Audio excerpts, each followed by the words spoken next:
Be Wealthy and Smart, episode 1091.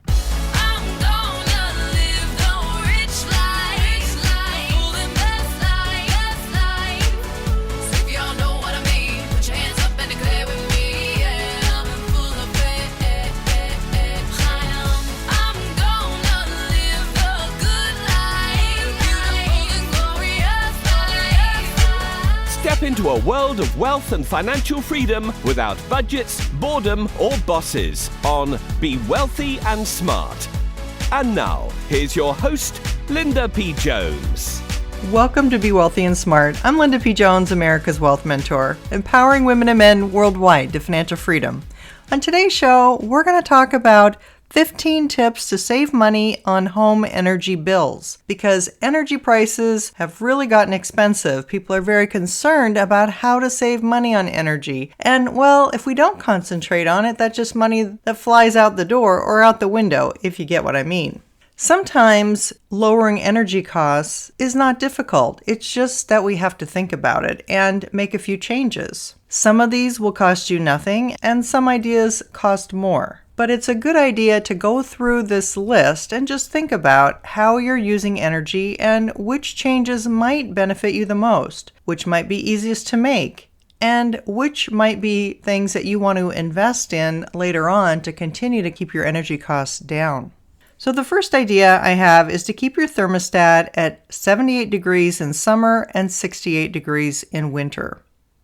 Now, depending on where you live, that may or may not be a difficult thing for you to do.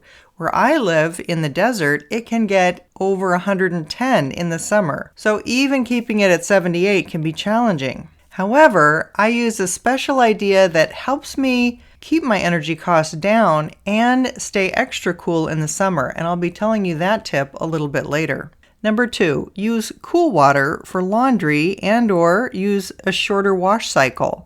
Now on my washer dryer, which is 1 year old, there is a setting called a quick wash. So you can move from a 45-minute wash cycle, which to me seems really long, to a much shorter wash cycle. And that can save you money by not having to heat up the hot water and not use as much water, but also get your clothes nicely clean. I really don't notice the difference between the long wash and the quick wash. So I'm not even sure why we need a long wash. Number 3, when you're looking at doing dishes, think about hand washing your dishes or maybe just not running your dishwasher as often. So if there are bigger items, maybe big pots that you would throw in the dishwasher, but yet they fill up the dishwasher too quickly, maybe just do those things by hand so you don't have to run your dishwasher as often.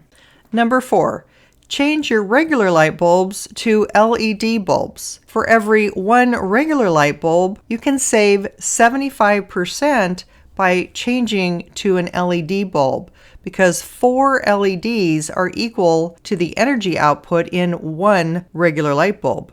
Number 5, don't turn on the ceiling fan unless you're in the room. If you leave the room, turn off the fan. That's a good rule of thumb. Number 6, for your automatic lights and the timer that you might use for your outdoor lighting, think about the hours that you have them coming on automatically and switching off automatically and see if there's any adjustment there to lessen the time that you have the lights on. Number 7, weather strip around your doors to keep out any cool air or any hot air in the summer. Number 8, unplug unused electronics and beauty devices like your hair dryer or your curling iron. That will save 10% of your annual electricity use. And also think about turning off power strips at the end of the day.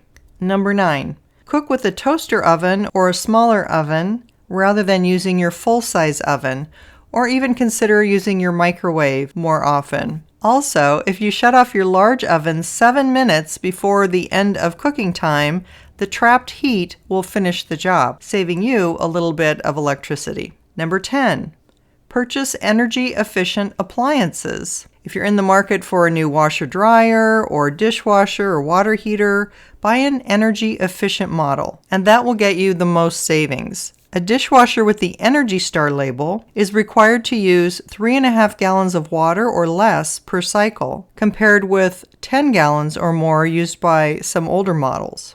Number 11, consider getting a heat pump instead of using an oil-burning furnace. While there is an upfront cost, it can be less expensive to operate, and it can give you heat in the winter and air conditioning in the summer. Number 12, adjust the temperature on your water heater. The default temperature on your water heater is typically 140 degrees. If you can lower it to about 120 degrees, that might reduce your water heating costs by about 10%. And if you're leaving town for a few days, you can turn your water heater to the lowest setting to conserve energy usage.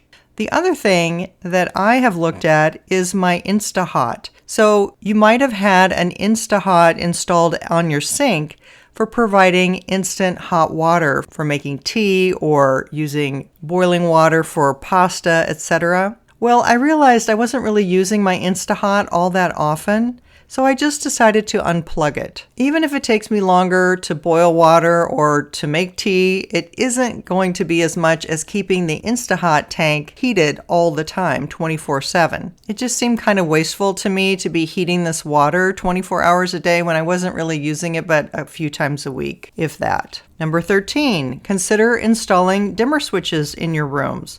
By using dimmer switches, that gives you an option to use less energy at night, and that can definitely reduce your energy costs and usage.